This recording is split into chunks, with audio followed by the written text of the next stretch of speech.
Assalamualaikum warahmatullahi wabarakatuh. Selamat siang, Ibu Elis dan teman-teman semua. Perkenalkan, nama saya Yasinta, di mana pada kesempatan kali ini saya akan memaparkan rancangan program stimulus yang telah dilaksanakan oleh kelompok kami, yaitu tentang hambatan perkembangan anak dengan kesulitan membaca.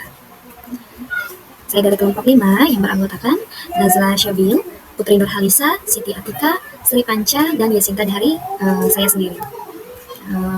Langsung saja.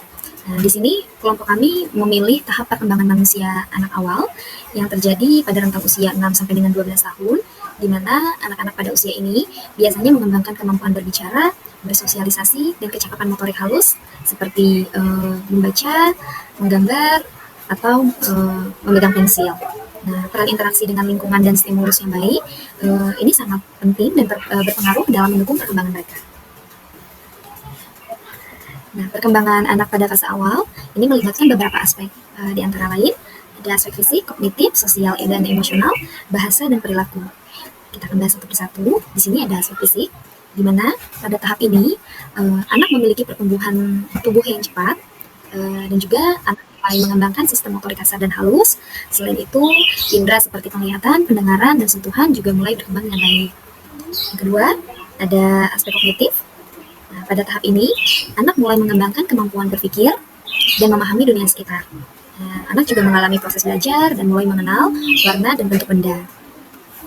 Yang ketiga, ada aspek sosial dan emosional. Nah, pada tahap ini, anak mulai berinteraksi secara sosial dengan orang lain. Anak juga sudah mampu mengembangkan emosi dan pemahaman diri, dan juga mulai membentuk hubungan dengan anggota keluarga dan teman sebayanya. Yang keempat, ada aspek bahasa. Nah, pada tahap ini, perkembangan kemampuan berbicara dan memahami bahasa pada anak sudah mulai berkembang. Selain itu, anak juga mengalami peningkatan kosakata dan kemampuan menyusun kalimat. Yang kelima, ada aspek perilaku, di mana pada tahap ini mulai adanya perkembangan kebiasaan dan kemandirian pada anak, dan anak juga mulai memiliki pemahaman tentang norma sosial dan juga tata tertib. Hambatan perkembangan. Hambatan perkembangan merupakan permasalahan bagi anak yang mengalami gangguan tumbuh kembang dan sulit berkembang secara optimal. Padahal, anak berkembang secara normal dan mempunyai kecerdasan di atas rata-rata. Nah, di sini akan kita berikan stimulus, yaitu anak berusia 8 tahun yang memiliki hambatan dalam membaca atau disleksia. Nah, disleksia adalah gangguan neurologis yang mempengaruhi kemampuan seseorang dalam membaca, mengeja, dan menulis. Tapi ini bukan disebabkan oleh masalah penglihatan atau kurangnya kecerdasan, tetapi lebih terkait dengan cara otak merespons informasi, huruf, dan kata. Nah, orang dengan disleksia mungkin mengalami kesulitan mengenali huruf, mengaitkan bunyi dengan huruf, atau mengingat kata-kata secara tepat. Adapun gejala disleksia ini antara lain kesulitan dengan pengejaan dan pengucapan, kesulitan dalam mengeja yang dilakukan secara terus-menerus atau berulang-ulang, membalikan huruf, kata, dan angka yang mirip, misalnya huruf B atau P, membedakan huruf U dan N, dan lain-lain. Kemudian, kesulitan dengan kata-kata umum atau kata penghubung. Berikutnya, untuk rancangan program akan disampaikan oleh rekan saya, Syabil. Terima kasih. Untuk rancangan program stimulasi yang kita berikan pada responden adalah board game. Board game ini adalah proses merancang atau menggunakan permainan papan dengan tujuan untuk memberikan rangsangan atau dorongan tertentu kepada anak, terutama dalam konteks pengembangan kognitif, sosial, emosional, dan keterampilan lainnya. Board game adalah permainan yang dimainkan di atas papan dengan menggunakan token, kartu, dadu, atau elemen lain yang mengikuti aturan tertentu. Board game dapat memberikan manfaat yang signifikan untuk anak-anak yang mengalami disleksia, kondisi di mana seseorang mengalami kesulitan dalam membaca, mengeja, dan memproses kata-kata tertulis. Manfaat lainnya dari board game yaitu pengembangan keterampilan literasi, peningkatan fokus dan perhatian, pengembangan keterampilan sosial dan emosional, peningkatan keterampilan motorik, peningkatan kepercayaan diri, dan pengurangan stigma terhadap belajar. Berikut adalah gambar di mana kami memberikan stimulasi kepada responden. Hasil yang diharapkan diantaranya adalah meningkatkan fokus dan semangat belajar anak, meningkatkan rasa percaya diri, dapat membedakan huruf, dapat mengingat kata atau kalimat sederhana, dan anak dapat membaca kalimat sederhana dengan menyambungkan kata demi kata.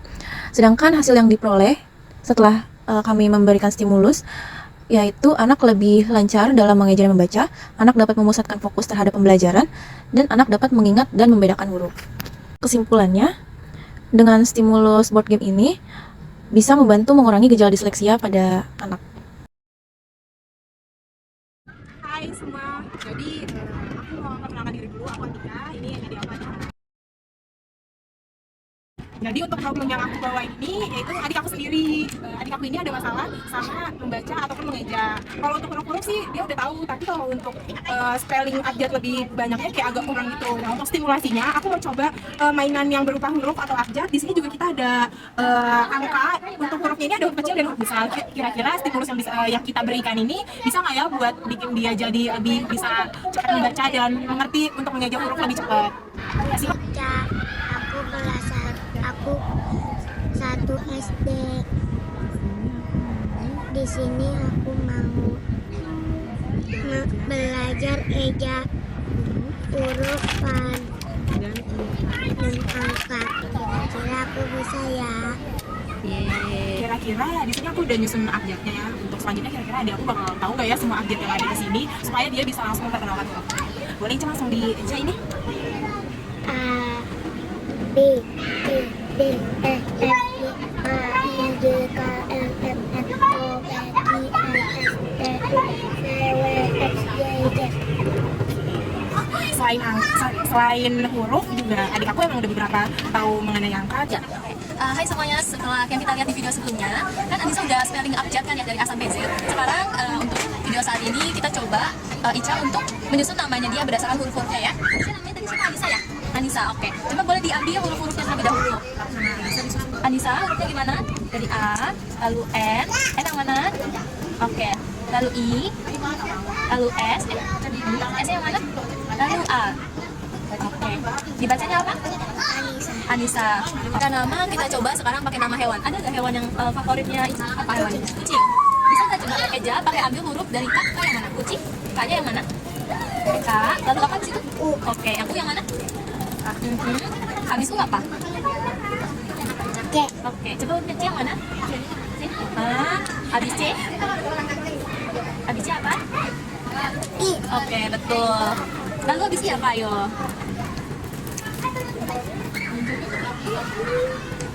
Habis I apa? Itu huruf apa? Ayo, pintar.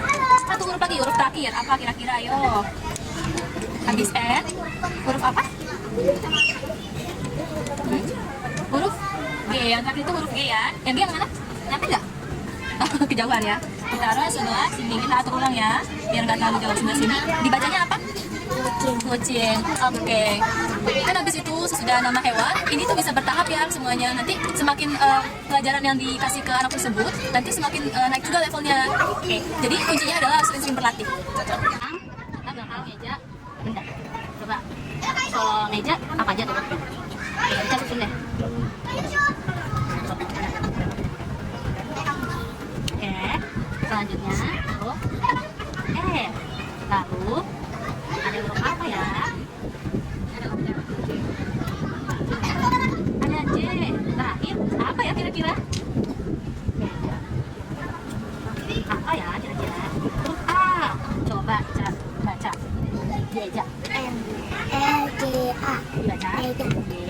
Coba deh benda yang lain lagi kira-kira bangku deh. Bangku gimana ya ngejanya? B. Oke, coba boleh diambil hurufnya B. U. Lalu kira-kira apa ya? Kayaknya bukan U deh. Mungkin U-nya agak kita geser deh. Setelah B, huruf A. Terus ada huruf apa ya? N. Habis N, bang, berarti N. Dia yang mana ya? Yang I, S. Dikasih U. Selanjutnya U. Tapi sebelum U harusnya ada huruf lagi nih. Kira-kira huruf apa ya? Bang, U. Berarti U ini huruf apa ya? Pasangannya U kira-kira. Oke, tapi boleh kakak dengerin nggak ya? Kalau yang benar adalah huruf ini. Kalau ini dibacanya jadi bangsu. Tapi nggak apa-apa. Tapi dengerin jadi huruf A. Jadinya bang. Oke. Jadi ini apa? Kalau ini tadi ini apa? N E J Ya. A. Meja. B A N G K U. Dibaca. Oke, ini huruf apa? B. Good job. Yeay. Gak ketek deh. Betul sih. Jangan katanya. Ada nih. Ini dimatiin dulu. Tadi dari video yang tadi udah kita kasih berbentuk stimulus untuk Anissa, yaitu belajar membaca, mengeja huruf, dan menghitung angka serta menyebutkan angka dari 1 sampai 10. Ini dia tips untuk Anissa bisa terus memperbaiki cara belajar dan membacanya.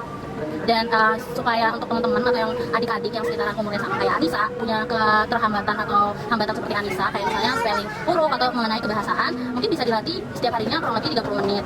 Oke, dan jangan lupa untuk lingkungan yang kondusif ya teman-teman semuanya, dan juga buat lingkungan itu senyaman mungkin untuk si anak tersebut. Karena bagaimana juga ketika anak itu nyaman, jadi fokusnya dia itu akan lebih lebih terfokuskan ya ke pembelajaran tersebut. Jadi dia nggak akan gampang bosan juga sih kalau misalkan lingkungan itu nyaman. Iya, jadi untuk metode-metode pembelajarannya itu bisa menggunakan seperti tadi papan Word yang berupa ejaan huruf atau angka, ataupun belajar membaca yang diajarkan dari sekolah. Jadi mungkin bisa ditingkatkan lagi misalnya seperti dengan ayah ibunya membaca dongeng, membaca cerita sebelum tidur. Jadi penting untuk pendampingan orang tua dan keluarga sekitar ya teman-teman. Dan pokoknya harus sering-sering dilatih, jadi si anak itu bisa berkembang dengan pesat. Kalau misalkan dari si anak tersebut kurang pendampingan sebagaimana kita orang tua atau lingkungan dan keluarga, maka si anak tersebut juga nggak bisa berkembang sih. Jadi emang perlu banget pendampingan dan bimbingan dari orang sekitar. Nah, satu lagi terakhir, untuk metodenya bisa juga dengan mengurangi interaksi media sosial seperti tontonan YouTube, video TikTok, ataupun video-video lainnya yang memang kurang bermanfaat. Sekian video dari kita bersama Anissa. Bye, semangat Anissa.